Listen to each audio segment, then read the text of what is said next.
Tenemos de Una Corrientes, consulta. ¿sí? El jueves 16, no, ¿de qué mes sería? Porque el jueves sería 18, creo. Ah, por El ahí. martes, 16 cae el martes.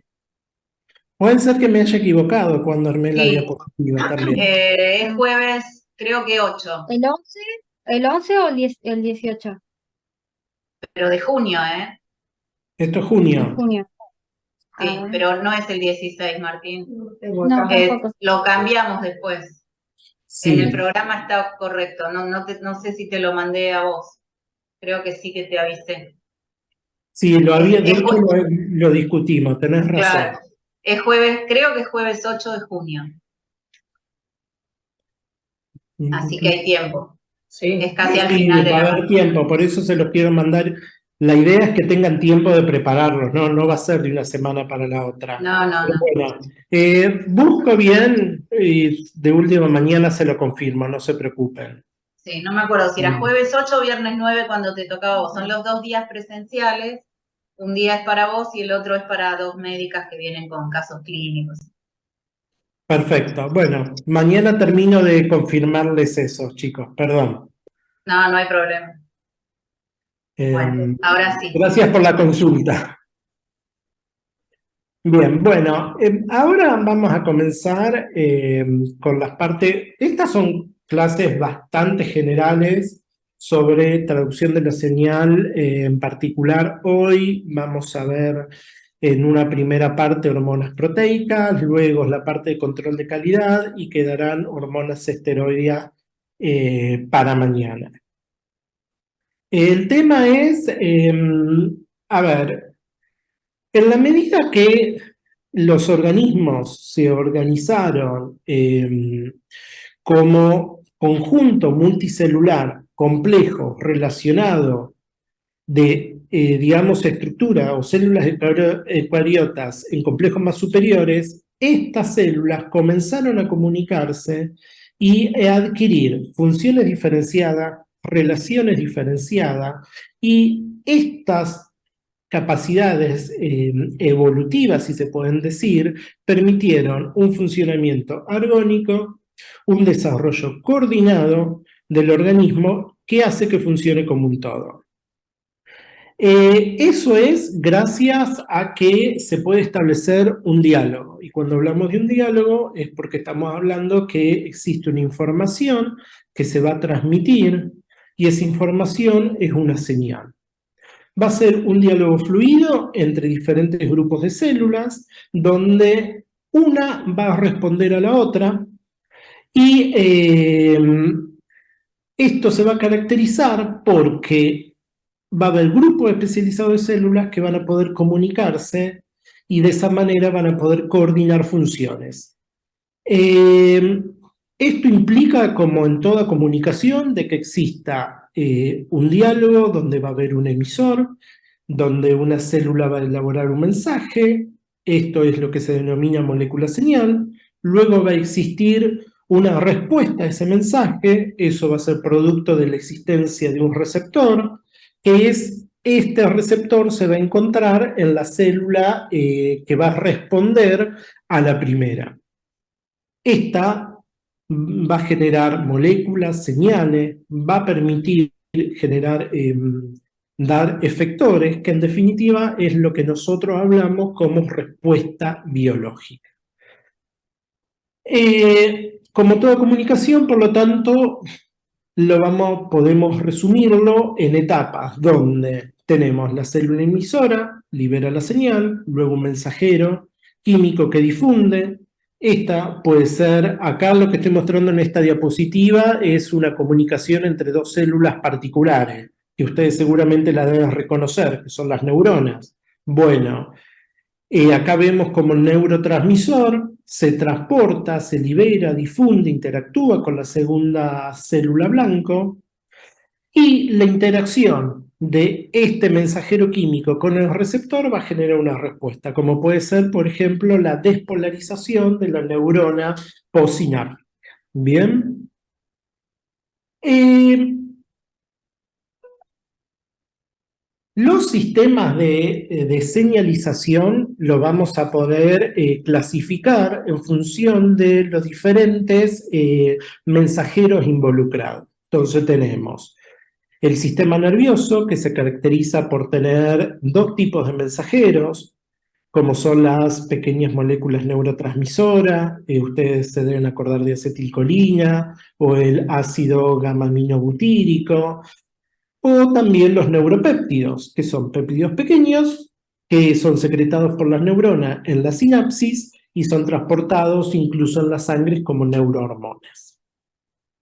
Luego tenemos el sistema endocrino, que es otro sistema de comunicación, y acá, ¿cuáles son los mensajeros químicos involucrados?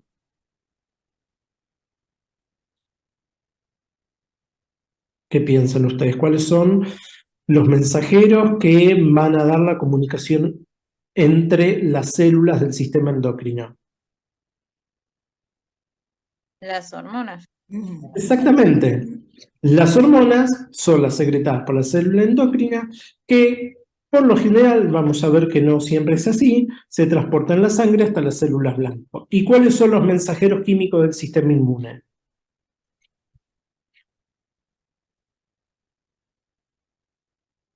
Las citoquinas, miocinas, citoquinas.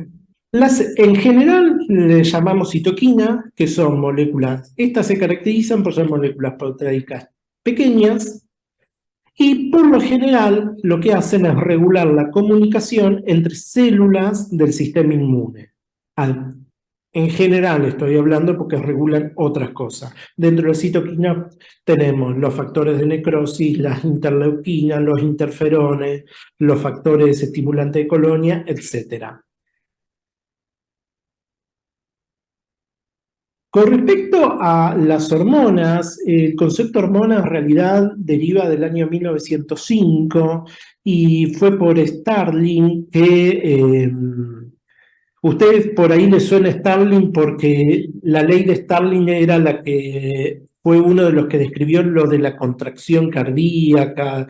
Bueno, Starling en la lectura en el Royal College en Londres dijo: las hormonas son mensajeros químicos producidos de manera recurrente con el fin de suplir las necesidades fisiológicas del organismo. Estos mensajeros químicos, sin embargo, u hormonas, como nosotros podemos llamarle, tienen que ser llevados del órgano donde se realiza su producción al órgano sobre el que ellos actúan por medio de torrente sanguíneo. Pregunto, ¿ustedes están de acuerdo con esta definición? Que ya tiene más de 100 años.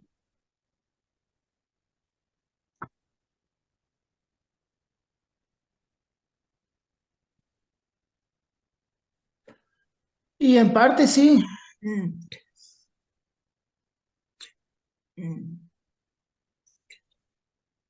Está claro que tenemos que tener en claro qué es una hormona porque es el objeto de estudio de ustedes. Bien. Pero ¿está bien? ¿Está mal? ¿Están de acuerdo? ¿Ustedes definirían a hormonas de otra manera?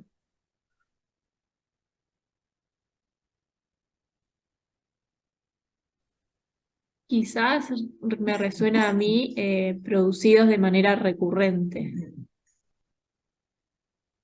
Por ejemplo, Y no sé, cumplen ciertos ritmos circadianos o demás, entonces la palabra recurrente no me... Claro, no cuadra esa parte. Pero son sustancias químicas que funcionan como el sistema de señales y que no sé si necesidades fisiológicas, pero cumplen funciones homeostáticas, si se quiere. seguramente, en realidad, lo que cambió con el tiempo, esta definición sigue siendo válida. Lo que cambió con el tiempo es la necesidad o no de actuar por medio del torrente sanguíneo. Ah, Que sean recurrentes quieren decir que de manera recurrente van a aparecer o modificar su concentración en circulación, lo cual también es cierto. Muy pocas hormonas tienen un sistema de liberación que uno diría del tipo todo o nada, sino que son liberaciones controladas.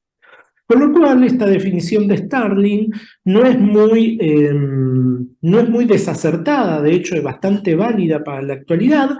Lo que quedó desactualizado es el nombre, porque hormona originalmente significaba excitar, ¿no? Y en realidad hoy sabemos que las hormonas pueden tanto inhibir como estimular diferentes funciones fisiológicas. ¿Bien? Bueno, ahora, ¿son sinónimos neurotransmisores y hormonas? No, definitivamente no, porque estamos No. hablando de sistemas de comunicación diferentes.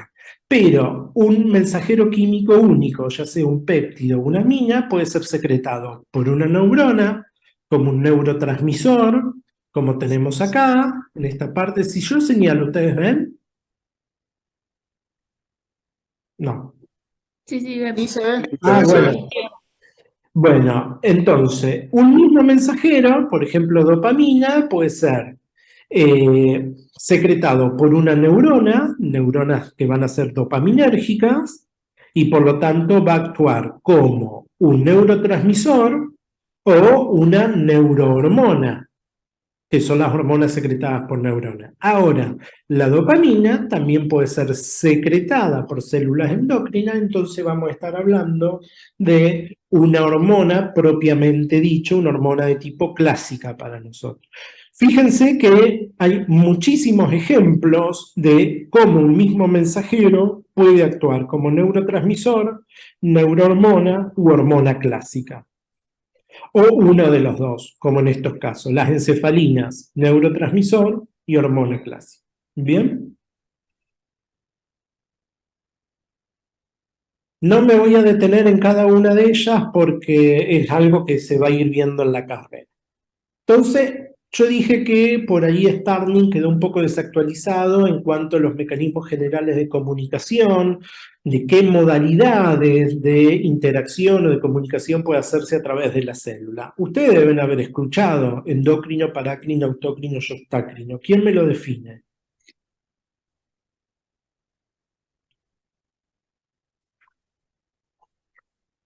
Endocrino sería cuando pasa la hormona a circulación, parácrino cuando se libera y no sé muy bien las palabras, pero en el mismo lugar actúan. O sea, en cercanía, y autócrino es cuando sobre la misma célula está el receptor y ejerce la función. Bien, vamos a... Está bien, solo un detalle voy a corregir. Lo endocrino es que cuando las células necesitan comunicarse, sobre todo a grande distancia, está involucrado el torrente sanguíneo, eso es propiamente endocrino. Hoy igual lo que es endocrinología abarca los diferentes mecanismos de comunicación celular, ¿bien? Pero la comunicación endocrina propiamente dicha, la clásica, era esta. Cuando dos células se comunicaban y estaban a distancias considerables dentro del cuerpo humano, por ejemplo, que puede ser la hipófisis con la gónada, requiere del torrente sanguíneo. Luego tenemos para cuando las células se encuentran más en cercanía, por lo general son para aquellos mediadores u hormonas que tienen una acción más local, donde no requiere que, o tal vez no es tan necesario que se involucre el torrente sanguíneo para viajar, realizar esa distancia, es que tenemos el efecto autócrino y parácrino. Una comunicación nerviosa, por ejemplo, el ejemplo que yo les di de la sinapsis, es un tipo particular de ¿qué? De comunicación parácrina. Ahora, ¿qué diferencia hay entre parácrino y autócrino? Creo que dijiste la misma célula. Ahí voy a corregir. La diferencia entre parácrino y autócrino es de tipo celular. En el parácrino lo que va a ocurrir es que un tipo celular va a liberar el mediador que va a ejercer efecto sobre otro tipo celular en la cercanía. En autócrino, un tipo celular libera un mediador cuyo el mismo tipo celular tiene los receptores a los cuales responde. Un ejemplo de esto podría ser mediadores que se encuentran, por ejemplo, en lo que es un epitelio, donde tenemos una célula epitelial al lado de la otra que liberan un mediador en respuesta de una señal. No es que ese mediador va a preguntarse qué célula me liberó para ir a ejercer efectos sobre la misma célula, sino que ese mediador en general va a ejercer efectos sobre el mismo tipo celular. Y la yuxtacrina, que para algunos es una, digamos, subespecialización, una mezcla entre la parácrina y octócrina, es la que se da, por ejemplo, en las células inflamatorias, donde se libera al exterior celular un componente, pero la diferencia ¿cuál es? De que este no se secreta, no se separa de la molécula señal, y este mediador va a ejercer efectos sobre el mismo u otro tipo celular. Bien, ustedes se acordarán de, por ejemplo, péptidos o abrazaderas de los linfocitos que permiten activar o inhibir la función de otro linfocito, y esto se encuentra sobre la membrana de la célula. Bueno, ese tipo de comunicación es la yuxtacrina.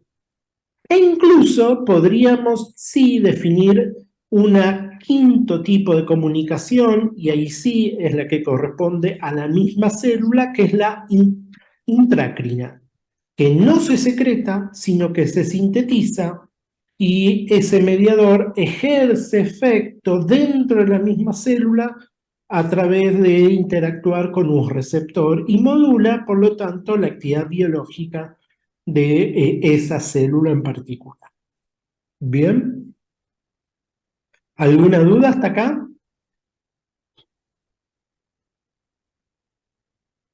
Como ustedes sabrán, bueno, acá tengo una definición un poco más general de hormonas: sustancias químicas secretadas en mínimas concentraciones por células endocrinas, que son células especializadas, que ejercen efecto a través de interacción con receptores, ya sea en la superficie o en el interior de las células blancas.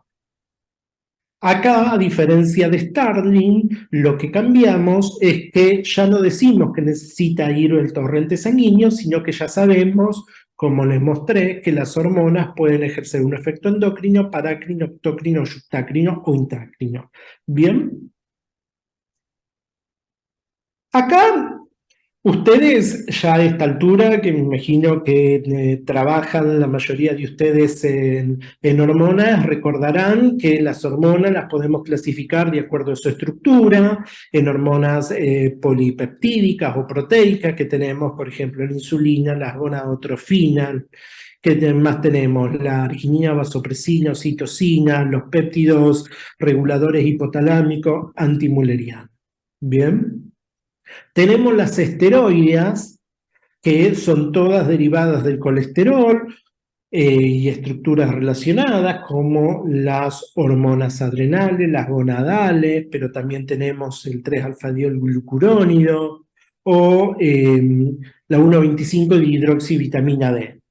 Bien, que los compuestos retinoides, que es derivado de la vitamina A, o estos compuestos derivados de la vitamina D, son hormonas, pero a diferencia de las anteriores, no son sintetizadas por células hormonales, bien por células endocrinas, mejor dicho. Y luego tenemos las hormonas derivadas de aminoácidos, que por ejemplo pueden derivar de tirosina, adrenalina, noradrenalina, T3, T4. ¿Bien? ¿Por qué es importante tener en cuenta esto? Bueno, a ver, claramente si las hormonas las estamos clasificando en función de su estructura química, va a tener consecuencia en cómo la vamos a medir, seguro, y eso es algo que se va a discutir cuando terminen la carrera en la materia de laboratorio. Ahora, una de las consecuencias inmediatas es tener en cuenta que si estamos hablando de diferentes estructuras químicas, lo que tenemos es que existen diferentes mecanismos de síntesis de cada uno de ellos. ¿Por qué? Pregunto, a ver, ¿qué condición debe cumplir una molécula para ser considerada hormona proteica o polipeptídica?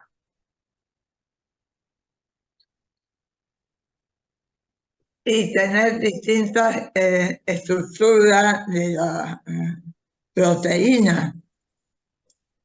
Tener estructura proteica, muy Mm. bien, pero ¿qué específicamente? En Ser hidrofílica. una terminación en- Está compuesta por aminoácidos. Compuesto por aminoácidos. Dos aminoácidos unidos, ¿forman un péptido? no, Entonces, Un oligopéptido, vamos. no digo. sí, pero ¿qué define estructuralmente un péptido? El peso molecular puede ser que se diferencien por el peso. Sí, entre los distintos tipos de hormona va a haber diferencias seguramente de peso, porque los derivados de aminoácidos tienen, sin ninguna duda, pesos moleculares mucho más chicos que hormonas que son polipeptídicas, muchas de ellas glicosiladas y muchas de ellas con estructura cuaternaria. Claro, Y sin ninguna duda van a tener diferencia de peso y de tamaño con las hormonas esteroideas. Ahora, si hablamos de péptidos, tiene que haber algo que defina lo que es un péptido. Las cadenas de aminoácidos. no, que esté formada por aminoácidos. Es que, muy bien, lo que dice Norma está bien. Tienen que estar formadas por aminoácidos, pero además tienen que estar enlazadas por unión peptídica. Enlazadas, exacto. No cualquier unión va a ser No. peptídica entre aminoácidos. Bien, entonces, eso es lo que va a definir a un péptido. Bien, de hecho, según la bibliografía, algunos clasifican de hormonas peptídicas y proteicas porque la proteica puede incluir estructuras terciarias y cuaternarias que un simple péptido no. Bien, pero en general vamos a hablar como sinónimos proteicas y peptídicas. Entonces, para que sean peptídicas y por lo tanto proteicas, lo que van a requerir que sea una secuencia de aminoácidos por unión peptídica. Ahora, para que eso ocurra, las hormonas proteicas, como la síntesis de estas hormonas, ¿cómo va a ser? Genómica. Mientras que, ¿por qué genómica? Porque tiene que existir una secuencia de ADN que se transcriba, que se traduzca y dé origen a la proteína. Eso no ocurre con las hormonas esteroides y las derivadas de aminoácidos, porque ¿cómo es esa síntesis?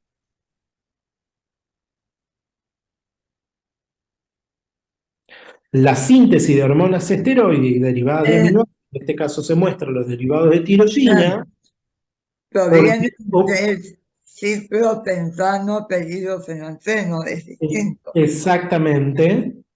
La síntesis de las hormonas esteroides y las derivadas de aminoácidos ocurren por transformación de precursores. Y eso en general involucra actividad enzimática. Obviamente que la tirosina no va a actuar como la adrenalina. Los precursores no tienen la actividad biológica de la hormona final. El colesterol no va a actuar como un corticoide. No, Bien, entonces requiere una serie de transformaciones que va a llevar a generar la hormona con la actividad biológica. Y esto, como dije, está mediado por enzimas. Bueno, a diferencia de las proteicas, acá son las enzimas las que están involucradas en la síntesis y estas son las que se van a regular por síntesis genómica. Bien. Ahora, sigue habiendo diferencias entre estos distintos tipos de hormonas, porque una de las consecuencias de las diferencias estructurales químicas entre los distintos tipos de hormonas es que van a responder a distintos tipos de receptores. ¿Bien? ¿Se acuerdan cómo era esto?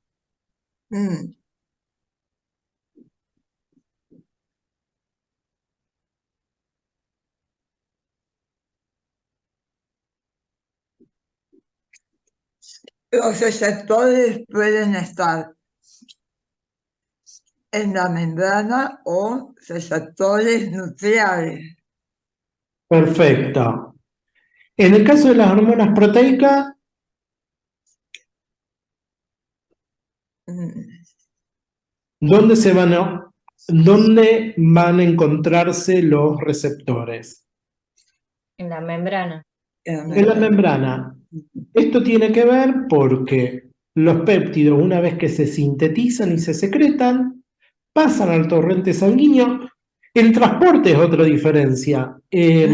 Las hormonas proteicas en circulación, ¿cómo se transportan?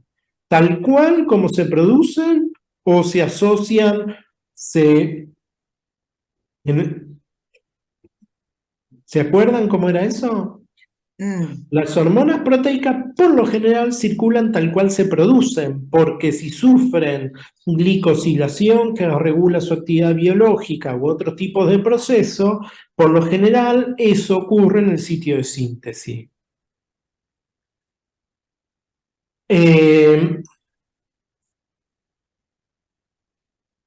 En cambio, las hormonas esteroideas y derivadas de aminoácidos en circulación van a estar libres o unidas a diferentes proteínas que las van a transportar y estas proteínas van a tener diferente afinidad y diferente capacidad, ¿no? Entonces ahí es cuando aparecen y después cuando ustedes ven la parte del laboratorio es que uno discute, bueno, el laboratorio debe disponer de métodos apropiados para poder diferenciar o cuantificar o conocer no solo la concentración total de hormona, sino también la que corresponde a la biológicamente activa, que es la libre. La interacción ligando-receptor de cada uno de este tipo de hormona es la hormona biológicamente activa que interactúa con su receptor. Las hormonas peptídicas, que por lo general no son muy liposolubles, sino que son hidrosolubles, que circulan libremente en la sangre, que son solubilizadas, que tienen buena solubilidad, se van a unir al receptor de membrana. Ahora, los derivados de aminoácidos y esteroides, estas pueden por lo general actuar. Las esteroideas van a poder tener receptores intracelulares porque al ser de estructura chica y van a tener cierta liposolubilidad, van a poder atravesar membranas.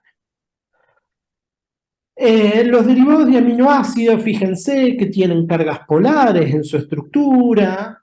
Acá tenemos la adrenalina, la tirosina. Por lo general no tienen buena liposolubilidad, entonces van a existir receptores también de membrana. Ahora, de los esteroides, y vamos a ver y vamos a discutir mañana, que también van a existir lo que son los receptores de membrana, porque nadie impide que eso ocurra. Cuando hablamos de hormona, y esto desde un punto de vista ya más analítico, entonces nos referimos a una sustancia química con determinada actividad biológica.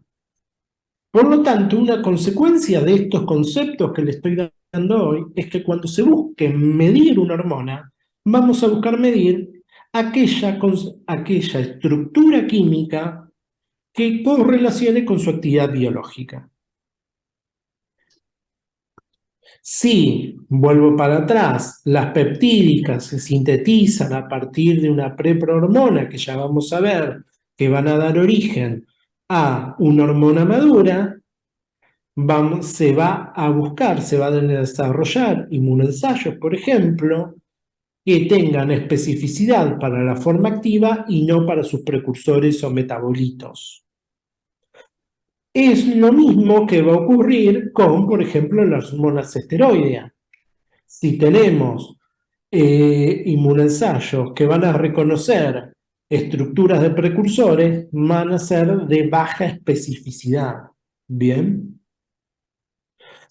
Entonces siempre lo que se va a buscar es precisamente medir aquello que se relacione con su actividad biológica, aquellas estructuras químicas moleculares que actúen como ligando y sean responsables de producir la actividad biológica mediada por receptor. ¿Alguna duda hasta acá? Bueno, entonces, hoy yo les dije, nos vamos a dedicar a la parte de hormonas proteicas. Las hormonas proteicas, ya les adelanté, que se sintetizan, son de secreción genómica, tienen un primer proceso de síntesis a partir de la información que está en el genoma, que se va a transcribir, luego se va a traducir. Estas hormonas proteicas se van a traducir, se van a empaquetar, van a producir un proceso de sorting. ¿Por qué? Porque van a ir luego del retículo al Golgi, del Golgi a vesícula secretoria, y esta vesícula secretoria, y dependiendo los estímulos, se van a almacenar y o secretar al fluido extracelular. Este es el proceso general. Dependiendo de las hormonas, vamos a tener que se le pueden ocurrir procesos adicionales como N-glicosilación, etcétera, que pueden modular o no la actividad biológica de la misma. Yendo un poquito más en detalle, ustedes saben que uno puede clasificar o distribuir las proteínas dependiendo de su lugar de síntesis. Entonces, las proteínas pueden ser traslocadas, lo que es al retículo endoplásmico durante su síntesis, durante su traducción, y esto es como una traslocación cotraduccional. O lo que puede ocurrir que haya proteínas que primero se sinteticen en el citoplasma y luego se trasloquen a su destino final. Y esto es una translocación post-traduccional. ¿Por qué diferencio esto? Porque las hormonas proteicas son aquellas que tienen el proceso de translocación cotraduccional, porque a partir de su traducción o síntesis en el retículo endoplásmico rugoso es que van a pasar tras Golgi, cuyo destino final son las vesículas secretorias, los lisosomas o su expresión de membrana. Este otro mecanismo de síntesis proteico no lo voy a profundizar porque consiste en la síntesis de proteína de destino interno de la célula, ya sea que son proteínas que permanecen en el citosol, proteínas con destino nuclear o el destino de cualquier otra organela. ¿Bien? Entonces, podemos decir que lo que es en cuanto a la síntesis de hormonas y su liberación en general, lo que tenemos en una primera etapa, que el ARN mensajero, que esta transcripción, ¿de qué va a depender de las hormonas? ¿Qué regula la transcripción génica?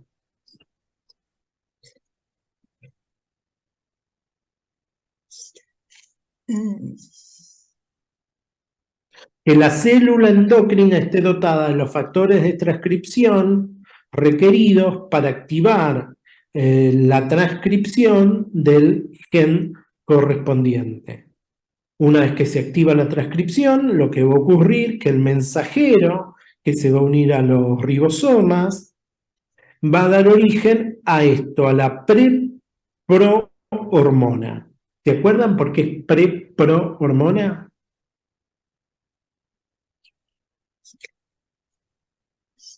porque tiene unido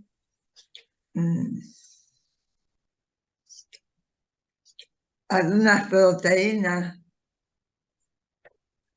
Más que una proteína, es No, una secuencia Una peptídica. secuencia que no le permite unirse al receptor. Se tiene que actividad primero.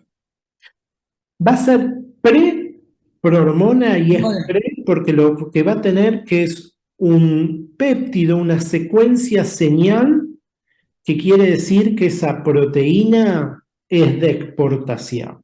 Sin esa secuencia no ocurre lo que es la transcripción, la translocación cotranscripcional dentro de los ribosomas.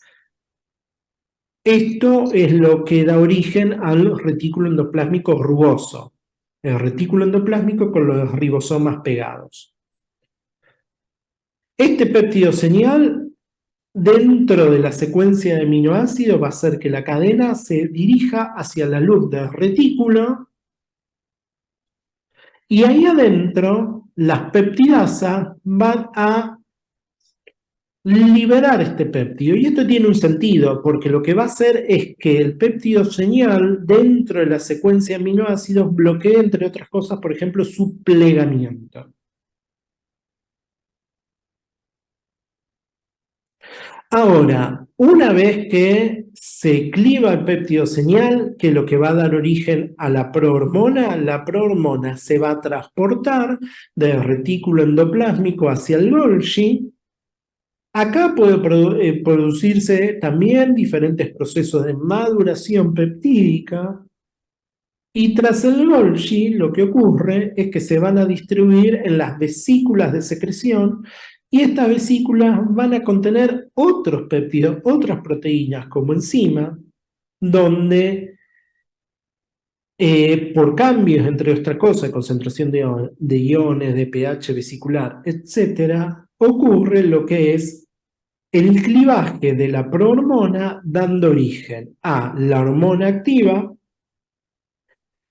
y estas vesículas que también van a contener fragmentos peptídicos y otros péptidos derivados. Y dependiendo de las señales celulares involucradas, se va a ocurrir la liberación y secreción por exocitosis de estas vesículas y se va a liberar el contenido, lo que es el espacio extracelular. Esto es lo que sería el proceso general de síntesis, empaquetado y liberación de las hormonas peptídicas. ¿Alguna duda? ¿Tienen un ejemplo de esto? Mm.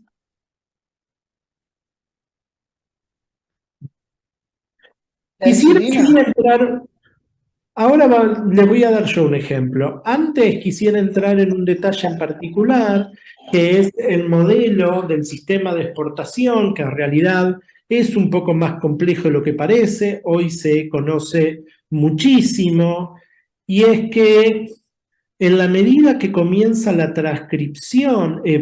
la traducción del mensajero y se traduce este péptido señal, rápidamente es captado por una proteína de reconocimiento de este péptido señal, SRBP, que se une, que frena la traducción y rápidamente recluta este ribosoma al retículo endoplásmico.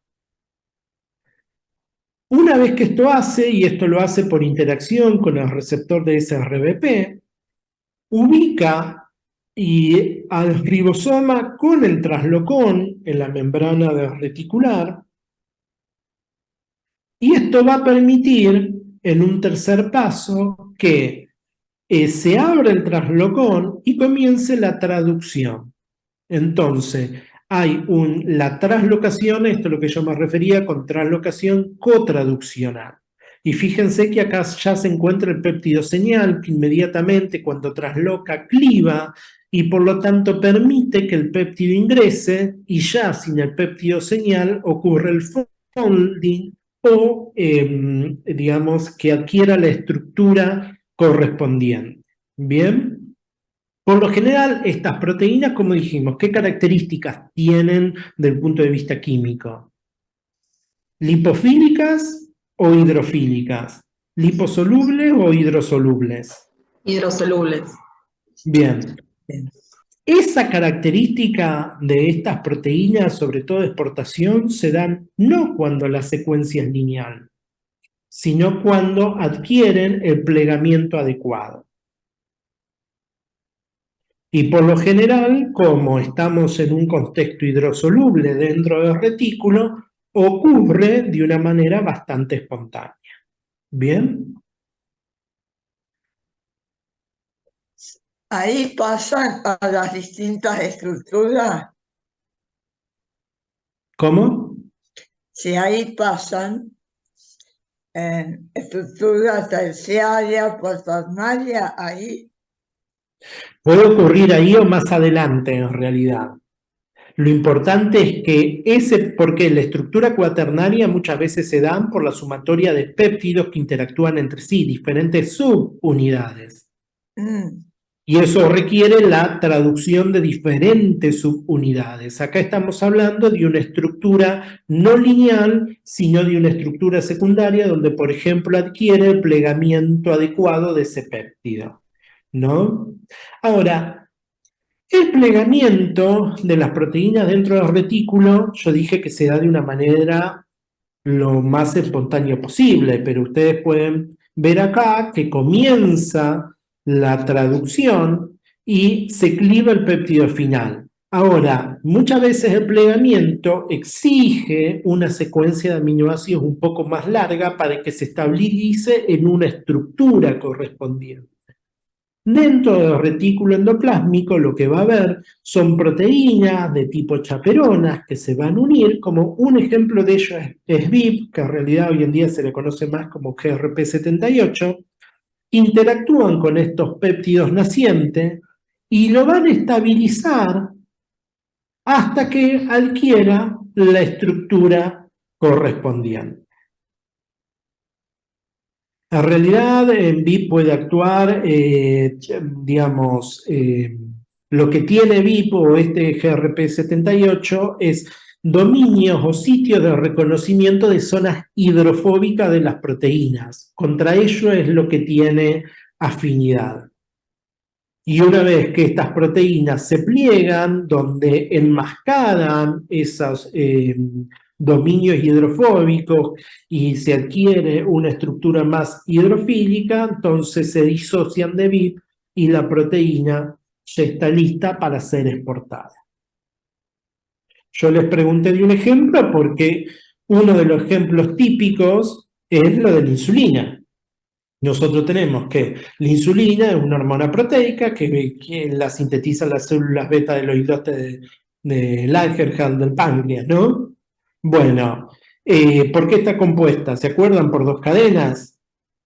mm, La insulina madura, pero si vamos de atrás para adelante, ¿se acuerdan que las vesículas de secreción también contienen el péptido C? Porque en realidad la insulina estructuralmente está formada por las cadenas A y B, y la cadena C es el producto que se genera en las vesículas de secreción de las peptidasas que clivan en dos sitios a la molécula precursora de proinsulina, y esto es lo que se libera.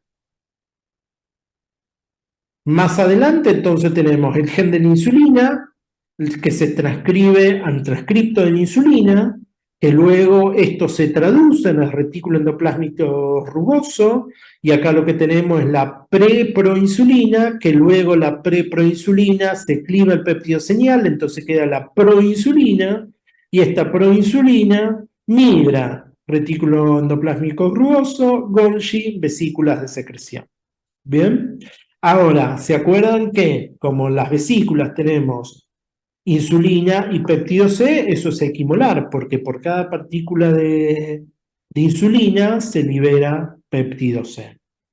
Ahora, también que se puede liberar proinsulina, aquellas estructuras polipeptídicas que se han traducido y que por las señales que está recibiendo la célula beta puede ocurrir que no lleguen completamente a clinarse y por lo tanto también se liberen. Entonces, en muy baja concentración podría aparecer proinsulina en circulación, que no es nada más ni nada menos que la secuencia A unida a B, que es esta que tenemos acá, junto con el péptido C que no llegó a clivarse por el efecto de las peptidasas correspondientes. a veces puede haber alteraciones que no lleven a una secreción adecuada de insulina y te dan en pródigo. Bueno, si la secreción inadecuada de insulina, eso tiene un nombre, esa patología. ¿Y cómo se denomina? Era diabetes. Diabetes mellitus. Diabetes. Exactamente, la secreción inadecuada de insulina se denomina diabetes. Y si no existen las peptidasas, se inactivarían las peptidasas y solamente se secreta proinsulina, se corre el riesgo de una hipoinsulinemia. Porque no va, péptido C, si ustedes saben, no cruza con el receptor de insulina. Claramente, la prohormona tiene una actividad biológica significativamente menor a la hormona activa. Y esto es muy importante lo que estás diciendo, porque el efecto de la hormona dependerá de la capacidad de interacción de la hormona activa con el receptor. ¿Bien? Hay a veces una resistencia, ¿no?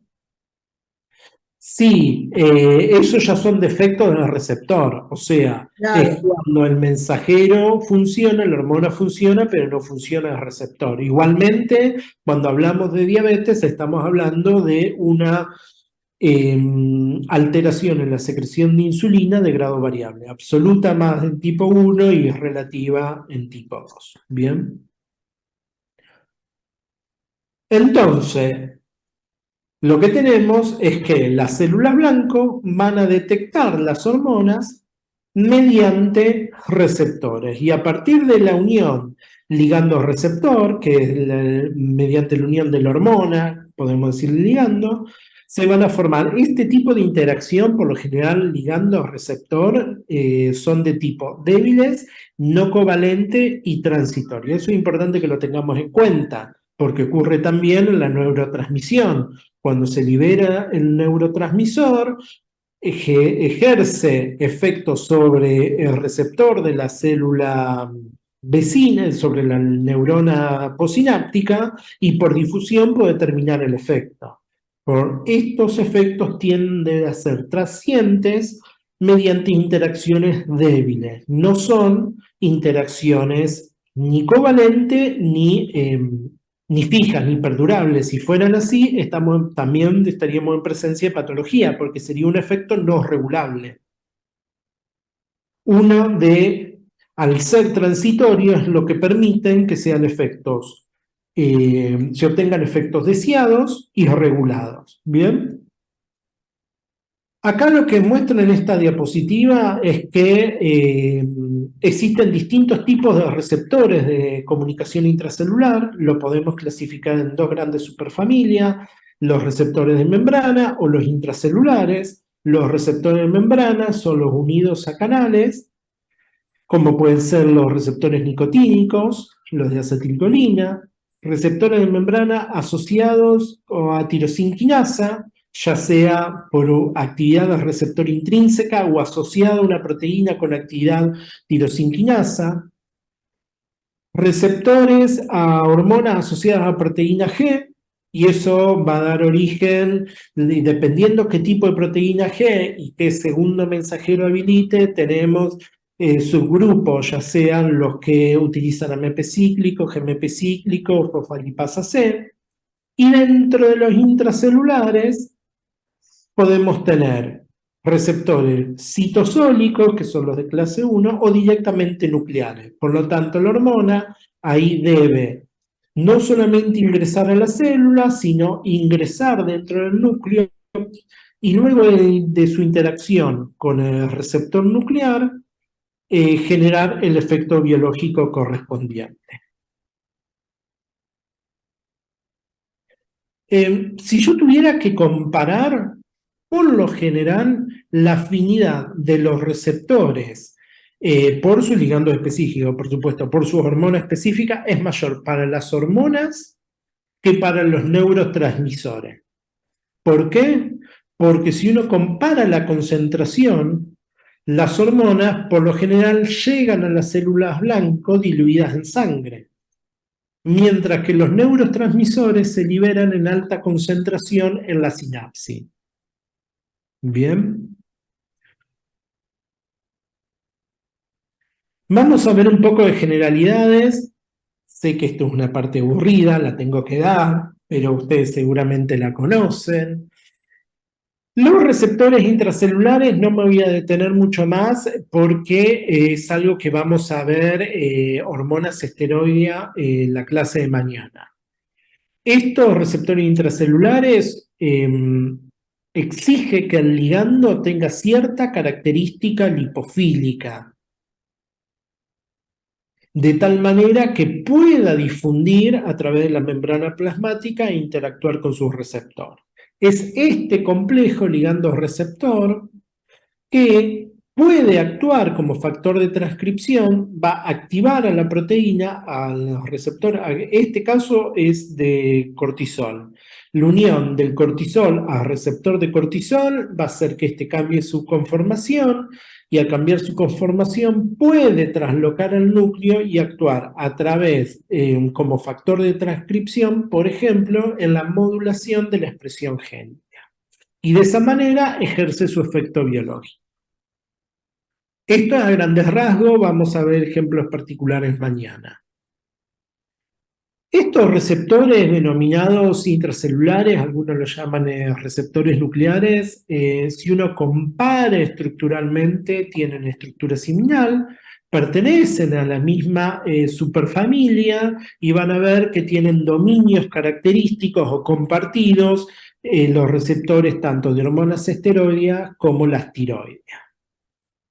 Con respecto a los receptores de membrana, estos no son solamente exclusivos para los mensajeros químicos hidrosolubles. Vamos a ver mañana que hay receptores de membrana también para hormonas esteroideas. Ahora, las hormonas proteicas requieren sí o sí de la expresión del receptor a nivel de membrana. Por ejemplo, Norma habló de insulina de resistencia. Bueno, eso ocurre si el receptor de membrana no es activo o no se expresa o su actividad está bloqueada, el efecto biológico de la hormona no va a ser traducido ni amplificado. Los receptores de membrana en general van a tener características estructurales similares, más que similares, comunes, perdón, donde tenemos un dominio extracelular que une ligando. Este dominio extracelular, por lo general, es el más variable. ¿Por qué es el más variable? Porque va a dar la especificidad del ligando. ¿Bien? Luego vienen los dominios transmembrana, que pueden ser, dependiendo del tipo de receptor de membrana, podemos tener uno o más dominios, ¿se acuerdan? Le voy a dar el ejemplo, el 7 dominio transmembrana. Y luego tenemos un dominio intracelular, que es el que está involucrado en la comunicación intracelular, en la traducción, lo que sería la traducción de la señal. Si la activación de estos receptores, por lo general, puede dar una respuesta rápida porque, por ejemplo, cambia la conformación del receptor de membrana o o regulan canales iónicos, voltaje dependiente, cambia la permeabilidad de iones o activan e inactivan enzimas que por lo general la fosforilación o desfosforilación son procesos mucho más rápidos que aquellos que llevan los cambios en la velocidad de expresión génica, porque implican que se active la expresión, la transcripción, luego que esto se traduzca, que ese péptido madure, se secrete y ejerce efecto biológico. Por lo tanto, ese tipo de respuestas son un poco más lentos. Hablamos de respuestas rápidas que pueden ir de milisegundos, segundos, a respuestas que van más de minutos, a respuestas que pueden llevar a minutos u horas. ¿Bien?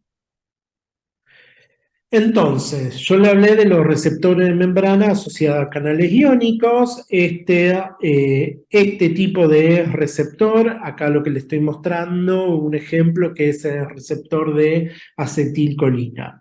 Son los famosos receptores ionotrópicos. Estos receptores van a actuar como canales iónicos y por lo general están involucrados en la señalización celular de aquellas células que son eléctricamente modulables o excitables. ¿Bien? ¿Estos de qué se van estos tipos de receptores? Bueno, tenemos que los ligandos, como en este caso acetilcolina, se van a unir a proteínas con diferentes dominios, digamos, proteínas, receptores con diferentes dominios transmembrana, y la unión del ligando va a modular la apertura o cierre del canal, y lo que va a hacer es modificar el flujo de iones a través del mismo, y esto por supuesto de manera transitoria, porque interactúa el ligando, ocurre la apertura y se vuelve a cerrar. Lo mismo que si bloquea. Estamos hablando de efectos transientes. Para que ocurra un efecto más permanente, tiene que haber continuamente flujo de ligando que interactúe con el receptor. Muchas veces, en ausencia de este ligando, ¿qué va a ocurrir? Que los canales iónicos pueden abrirse y cerrarse, pero la frecuencia de apertura es mucho más baja, y por lo tanto el pasaje de iones del espacio extracelular al intracelular está mucho más limitado. Esto, por ejemplo, una de las consecuencias de algunas ¿Dependiente de células... calcio? ¿Cómo? ¿Pueden ser dependientes de calcio? Sí, hay receptores, sí, hay de todo. Mm. Hay de todo. Un ejemplo es los que producen cambios en el potencial y el cambio de potencial eléctrico, por ejemplo, en una célula, en endocrinas y en neuronas, es lo que genera la respuesta biológica. Mm. Por ejemplo, los canales voltaje dependiente de la célula beta va a regular lo que es la secreción de insulina.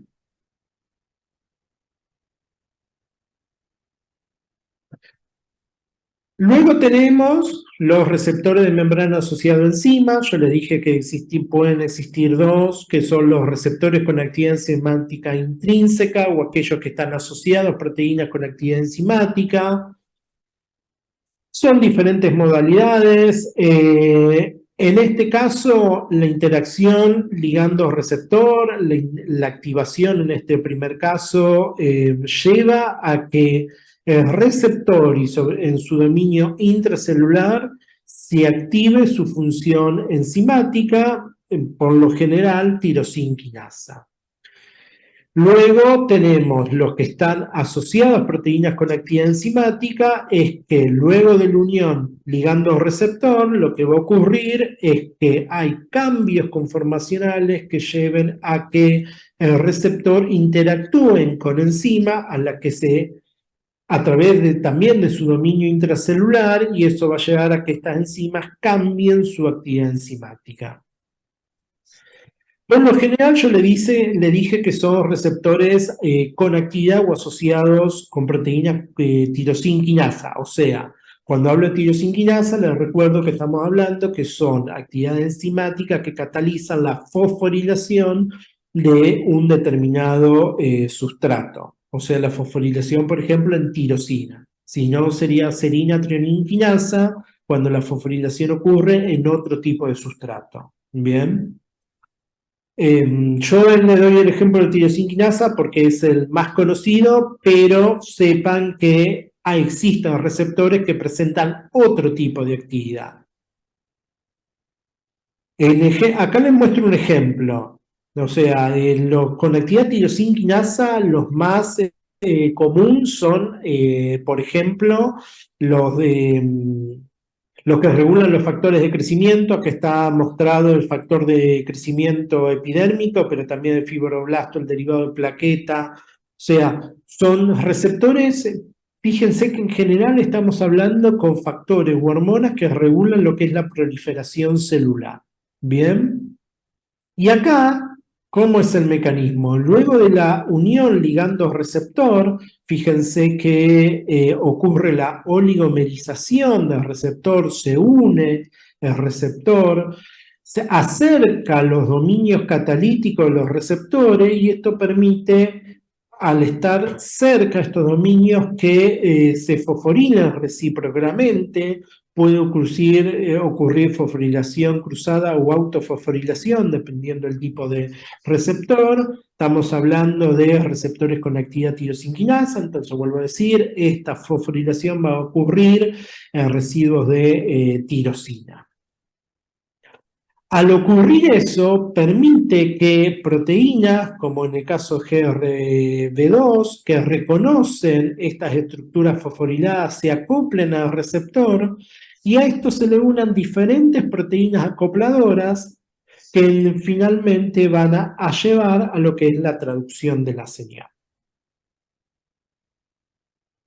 Otro ejemplo, y el más común, es el de receptor de insulina. El receptor de insulina, la interacción de insulina con su receptor, recordemos que un receptor está formado por las cadenas alfa y beta, dimerizan, ocurre la transfosforilación. Al fosforilarse el dominio intracelular del receptor de insulina por interacción del ligando, permite que se acople y se reclute el receptor, el sustrato al receptor de insulina, el cual termina siendo fosforilado y permite que se recluten y se activen efectores. La activación, por ejemplo, de proteína quinasa 3, que esto PI3 quinasa, perdón, PI3 quinasa, que esto lleva a la activación de PKB, puede ser la activación de fosfolipasa C o GRB2, por decir algunos ejemplos. Esos son los receptores con actividad tirosinquinasa, pero también tenemos receptores con actividad intrínseca diferente a la tirosinquinasa, y por ejemplo, es el receptor del péptido atrial natriurétrico, que lo que tiene es que presentan actividad intrínseca, pero de guanilato ciclasa. Eso quiere decir que cuando el ligando se une al receptor, dimeriza, se activa el dominio intracelular y va a transformar el GTP intracelular en GMP cíclico, y GMP cíclico, por ejemplo, puede activar proteína quinasa dependiente de GMP, como PKG. ¿Alguna duda hasta acá? Ahora, puede ser que existan receptores que activan enzimas que per se los receptores no tengan actividad. Bueno, son receptores asociados con proteínas con actividad enzimática. En este caso, le muestro el ejemplo de los receptores de citoquina, que son ni nada más ni nada menos estos mensajeros del sistema inmune que le hablé previamente.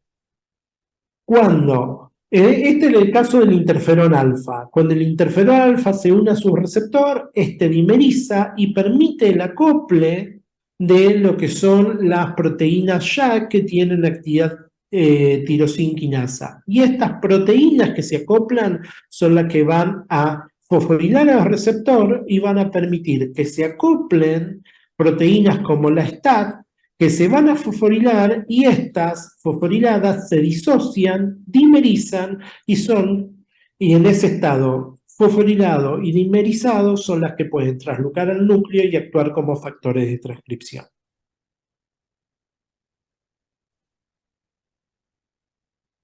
Otro ejemplo son los receptores asociados a las proteínas G. Esto seguramente ustedes se deben acordar, esos famosos receptores de familias que tenían 7 dominios transmembrana, que estaban constituidos por un único receptor, constituido por un único polipéptido, que están asociados a una proteína cuya característica es que cuando se activa está disociada. A lo que vemos que la hormona interactúa con el receptor, receptor con 7 dominios transmembrana, que al activarse cambia la interacción con la proteína G, y esta proteína G heterotrimétrica al activarse se disocia, y al disociarse produce la activación de otras enzimas que van a dar origen a segundos mensajeros. Esto, por ejemplo, es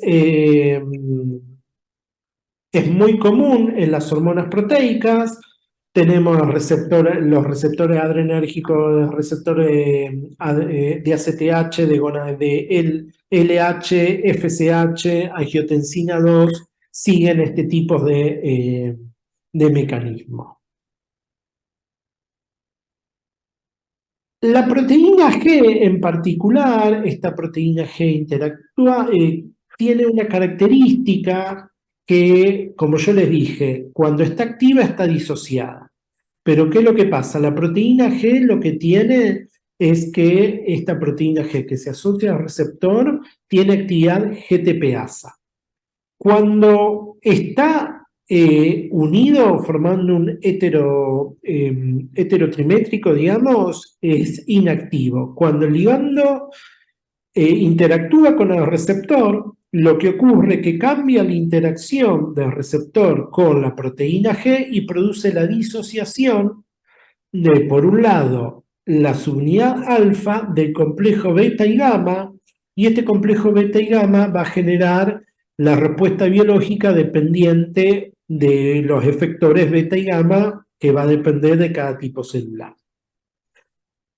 Pero por el otro lado, la subunidad alfa de la proteína G se caracteriza por tener actividad GTPasa, y la actividad GTPasa de la proteína G es lo que permite hidrolizar el GTP unido a la proteína G, dando GDP, y la subunidad alfa con GDP es inactiva y digamos que de esta manera lleva a que se vuelva a ensamblar el heterotrímero. Cuando se una nuevamente el ligando al receptor, se cambia GTP por GDP y comienza de nuevo el ciclo. Y esta subunidad alfa, mientras que está libre y activa, es el mecanismo que genera segundos mensajeros. ¿Saben ustedes a qué le llamamos segundos mensajeros, no? Ujú. ¿El resto se acuerda? Mm, mm. ¿Por qué le decimos segundos mensajeros? ¿Existe un primer mensajero? Dice segundo mensajero porque Ale, se encadena proceso de señalización intracelular. Bien. ¿Y cuál es el primer mensajero? Y la hormona Que la lleva al receptor. La hormona o el ligando, ese es el primer mensajero. Ahora, los mecanismos de segundo mensajero, que lo que hacen es generar el efecto biológico de la hormona en la célula blanco, además se va a caracterizar por permitir la amplificación de la señal. Bien. Los segundos mensajeros por lo general se van a generar rápidamente en respuesta de la interacción ligando-receptor, y eso es lo que lleva, porque se genera y se acumula, a que se concentre la respuesta y se amplifique la misma, y como bien dijo Juan, intracelularmente.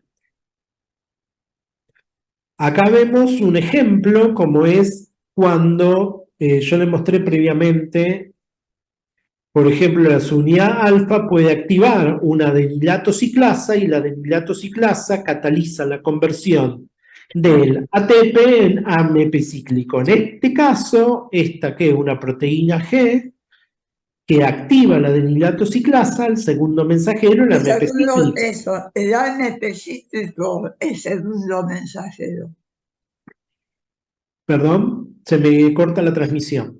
No, el AMP cíclico es segundo mensajero. Es el segundo mensajero. En la tabla inicial había un listado de diferentes segundos mensajeros. MP cíclico es uno, GMP cíclico es otro, el calcio es otro segundo mensajero. Ahora, ¿cuál es el destino de ese MP cíclico? Por ejemplo, la activación de la proteína quinasa A. Y la proteína quinasa A va a ejercer efectos rápidos y más lentos. ¿Por qué?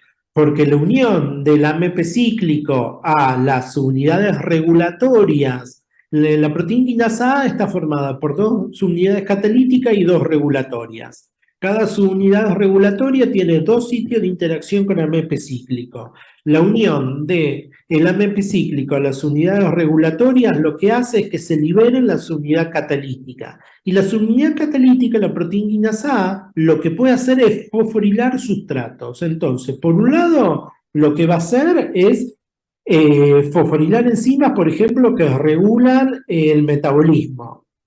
Y eso es mediante un proceso de regulación covalente que puede llevar a cambio conformacional de las enzimas, que puede llevar, por supuesto, a cambio de su actividad biológica. Y eso es, una vez que se genera el AMP cíclico, es bastante rápido, pero hay otro mecanismo de acción, que es que la unidad catalítica de pKa pueda, por ejemplo, fosforilar a CREB, que es la proteína que une a los elementos de respuesta del AMP cíclico. CRE es lo que se encuentra en los elementos de respuesta. Esto actúa como un factor de transcripción y modula la transcripción de diferentes componentes. ¿Bien? ¿Alguna duda? Un ejemplo de ello es lo que ocurre en la traducción de la señal de la adrenocorticotrofina en las células de la corteza suprarrenal.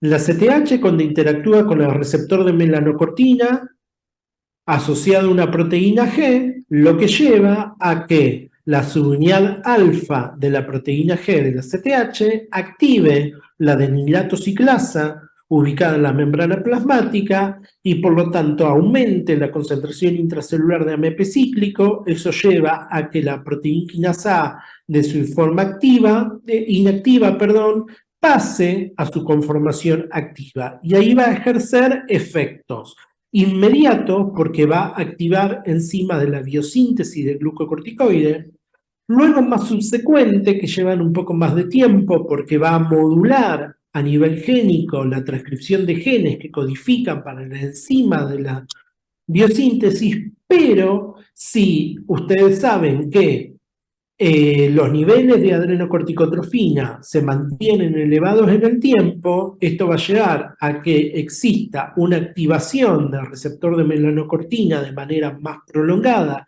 más crónica, y eso a largo plazo lleva a que aumente primero el tamaño celular, y por lo tanto estamos hablando, aumenta el tamaño de células y el número de células, por eso puede generar hiperplasia e hipertrofia.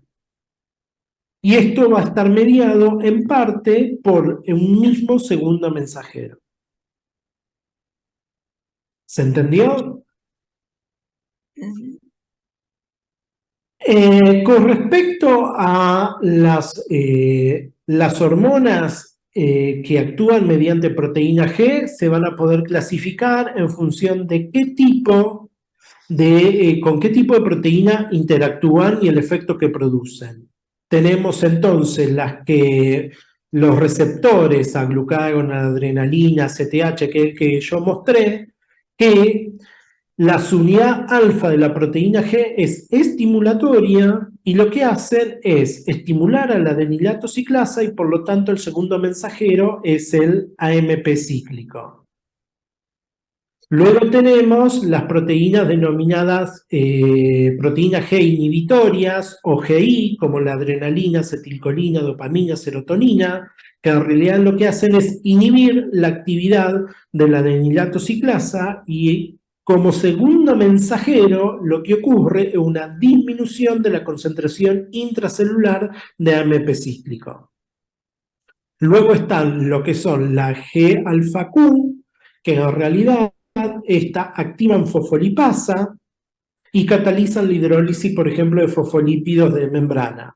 Y luego está un ejemplo que es la transducina, que en realidad activan la fosfodiesterasa, involucrada en la disminución en los niveles intracelulares de GMP cíclico, ¿no? Pero esto el estímulo es la luz y estamos hablando de la visión, no tiene nada que ver con la endocrinología. Podemos tener, con respecto a la melanocortina, por ejemplo, ustedes saben que Las melanocortinas no solamente tenemos o se van a producir en la hipófisis, a nivel de la piel tenemos los queratinocitos y los melanocitos.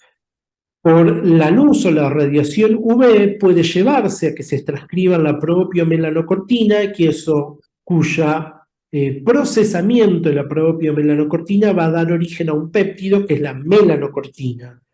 Y la melanocortina o melanocito estimulante en los melanocitos de la piel puede interactuar, por ejemplo, con el receptor de melanocortina tipo 1, y eso va a activar la adenilato ciclasa, lleva a cambios en los niveles intracelulares MP cíclico, activa la PKA va a fosforilar y activar CREB, que va a actuar como factor de transcripción, produce cambio transcripcional, y va a regular proteínas relacionadas con la síntesis de ¿qué? De melanina. Este es un mecanismo, esta melanina, que luego se puede depositar en los queratinocitos, es un mecanismo, por ejemplo, que puede llegar a proteger a la piel del daño por la radiación UV. Bien. Otro ejemplo, lo que tenemos son aquellas proteínas G que activan, yo le dije, fosfolipasas. Lo que tenemos es que las fosfolipasas pueden activarse por proteína GQ y a veces las fosfolipasas también pueden ser activadas por receptores con actividad tirosinquinasa. Cuando se libera el inositol trifosfato, el diacilglicerol, produce lo que es, digamos, la fosfolipasa C activa por el receptor, va a tener como sustrato alfa-fatidil inositol trifosfato y va a producir diacilglicerol por un lado e inositol trifosfato por el otro.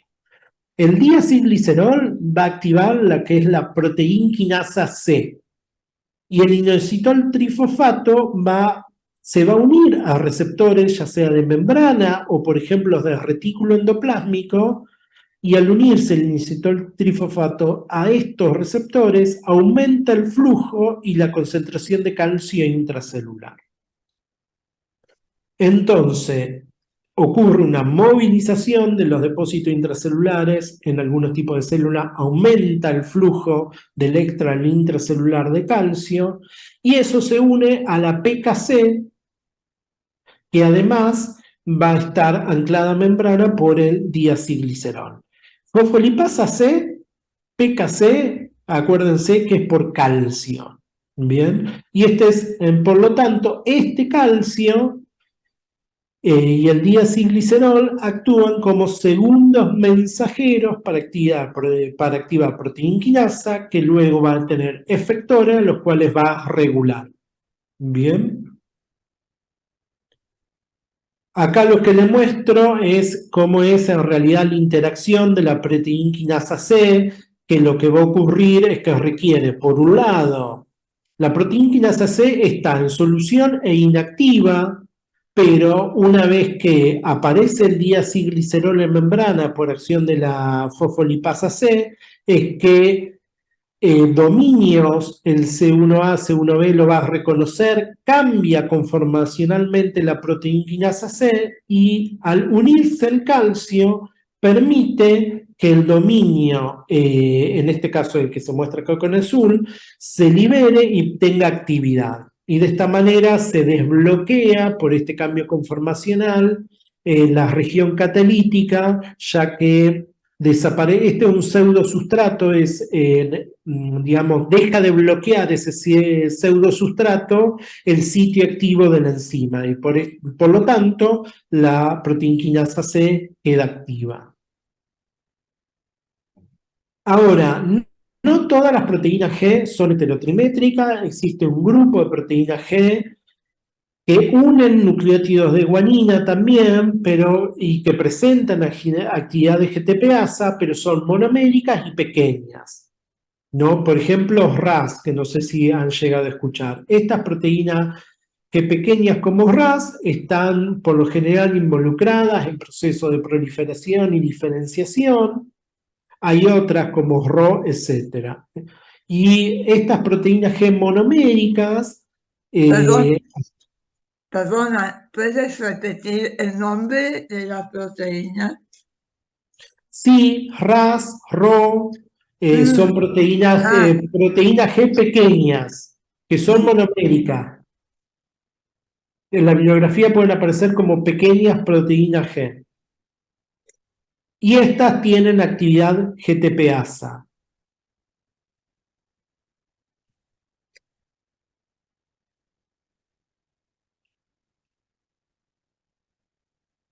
Y por lo general están involucradas en lo que es la proliferación celular.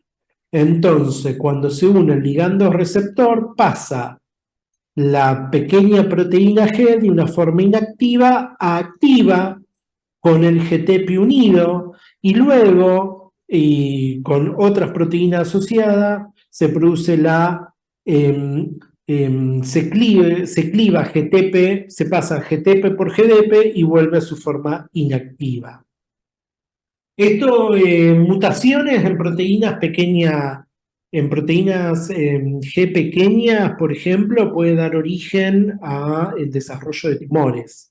Pero entender este mecanismo es importante en estos casos porque las mutaciones asociadas con pequeñas proteínas G que desarrollan tumor se dan porque precisamente lo que ocurre son mutaciones que producen que la actividad GTPasa esté inhibida, ¿no? Por lo tanto, las mutaciones cambian su actividad y eso lleva a que una vez que se activa el receptor, RAS quede RAS activo de manera constitutiva. Y eso lleva a la proliferación, podría ser exacerbada, y de esa manera el desarrollo de tumor. Y este tipo de mutaciones y este tipo de tumores no se pueden regular farmacológicamente. ¿Por qué piensan ustedes que no se puede regular farmacológicamente?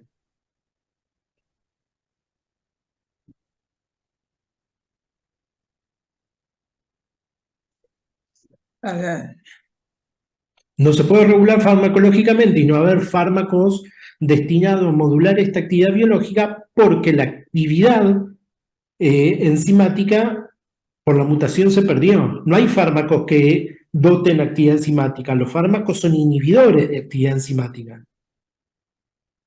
Entonces, por eso no van a encontrar fármacos directos que regulen la actividad catalítica, porque acá la mutación lo que hizo es perder la actividad catalítica. ¿Bien? Veamos otro ejemplo. Acá lo que tenemos es lo del factor de crecimiento. Al igual que las proteínas G heterotrimétricas, las pequeñas proteínas G como RAS intercambian GTP por GDP, pero ¿qué pasa? Además de intercambiar, muchas veces lo que ocurre es que interactúan con otras proteínas, como en este caso RAS interactúa con RAF, que son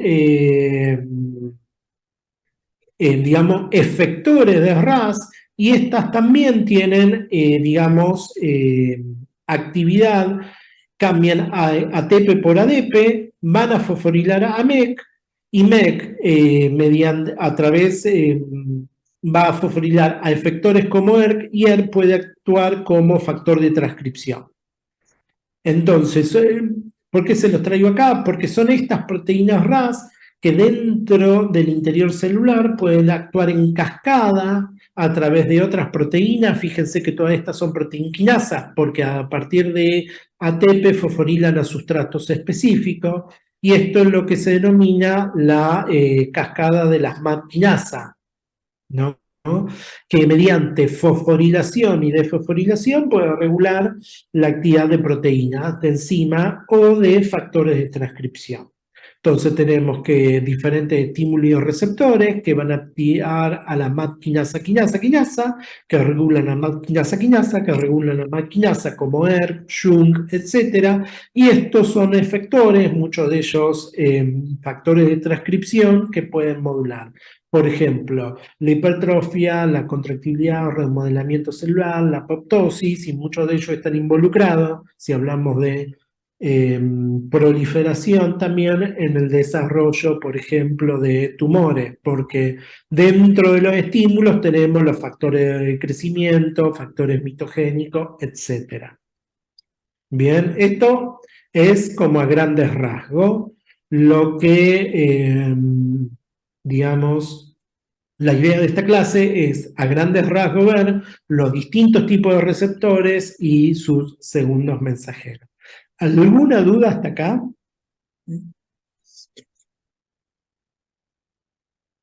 Bueno, ¿les parece 5 minutos de relax y volvemos con la segunda clase?